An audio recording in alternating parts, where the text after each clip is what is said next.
तुम्हें माने किए मु हलधर आउ ये होची मो सान भौणी सुभद्रा। मो सान भाई किछि दिन हला घर छाड़ी कुआडे चली जाईछि। आमे दी जण जाक ताकू खोजुछु। हे प्रभु पिलाटा कुआडे चली गला। मौसा तुमे जदि हमकु तुम घरे किछि दिन रहिबाकू दियंतो ताहाले आमे एठी रही ताकू पाखो गाम मनकरे खोजंतु। रहिबो जे किंतु तुमे माने तो देखुछ मोर छोटो कुड़िया घरटा एथिरे आमे दी जण रहूछु। तुमे दी जण रही परिबो तो टिके केवल मुंड गुंजिबा कथा आमे रही जिबु। ओ ताहाले रुह।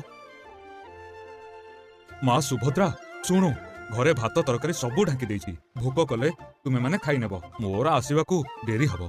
मौसा तुमे कुआडे जीव की? मु जमीदारंको घरको काम करबाकू जिबि। अच्छा मौसा तुमर निजर जमी थाउ थाउ तमे जमीदारंको घरे कोन पे काम करिवो?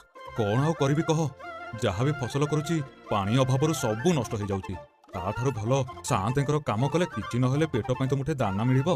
मौसा तुमे आज काम को जाओनी चालो आमे खेत को जिबा देखिबा किछि गोटे उपाय निश्चय बाहर करिबा। हां मौसा चलो तुम सह मु भी जिबि। एई